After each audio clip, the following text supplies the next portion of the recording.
আসসালামু আলাইকুম ওয়া রাহমাতুল্লাহি ওয়া বারাকাতুহু। প্রিয় হাজিরিন, আল্লাহ রাব্বুল আলামিন কোরআনতে বলেছেন, লা তাজিদান্না শাদ্দান নাস আদাওয়াতান লিল্লাযিনা আমানু ইয়াহুদা ওয়াল্লাযিনা আমানু আশরাকু। আল্লাহ রাব্বুল আলামিন দুইটা শ্রেণীর নাম ধরে উল্লেখ করে বলেছেন, মুসলমানদের জন্য মুশরিক এবং ইহুদি সবথেকে অভিশপ্ত এবং তারা মুসলিম সবথেকে তারা জুলুম অত্যাচার করবে। যেহেতু আল্লাহ রাব্বুল আলামিন কুল কায়নাতকে সৃষ্টি করেছেন এবং মানব জাতি কোন পথে চলবে সে আল্লাহ রাব্বুল আলামিন সব কিছু জানেন, ঠিক কিনা বলেন?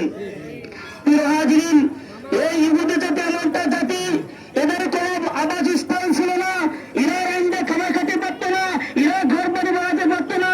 এই মুসলমান জাতি তাদেরকে আবাসস্থল দিয়েছে, তাদের খাবারের ব্যবস্থা করেছে, তাদের বাসস্থানের ব্যবস্থা করেছে। শেষকালে এই ইহুদি জাতি এমন বড় অকৃতজ্ঞ জাতি, এরা শুধু মানুষকে নয়, ইতিপূর্বে যত নবীকে হত্যা করেছে অন্যায় ভাবে, এই ইহুদি জাতি নবীদেরকে সব থেকে বেশি জুলুম, অত্যাচার, নিপীড়ন, হত্যা করেছে আপনাদের ইহুদি জাতিরা। প্রিয় হাজিরিন, এজন্য আপনার জন্য হিটলার নাম শুনল, হিটলার। এই হিটলার 60 লক্ষ ইহুদি হত্যা করেছিল।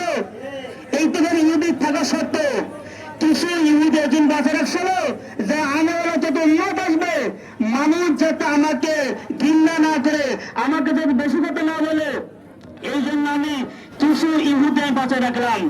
এই জন্য রাখলাম, ভবিষ্যতে আসবে এরাই শুনে ইহুদিদের দেখে বুঝতে পারবে এদের কালচার, এদের খাসলত, আইন কানুন কেমন ছিল। মানুষ দেখে তখন তারা সব আমাকে জন্ম দিয়ে আমাকে তার স্বাগতম জানাবে। প্রিয় হাজিরিন, এই জন্য ইহুদি জাতি সবথেকে হলো কি নিকৃষ্ট জাতি। এটা শুধু মানুষ নয়, আগে বলেছিল শুধু নবীদেরকে পর্যন্ত নবীদের কোন গুনাহ ছিল না। বলেন, নবীরা কারো আইল ঠেলিলে, জমি ঠেলে, কাউকে জুলুম করে অত্যাচার করে নাই, অন্যায় ভাবে এই ইহুদি জাতিরা নবীদেরকে হত্যা করেছে।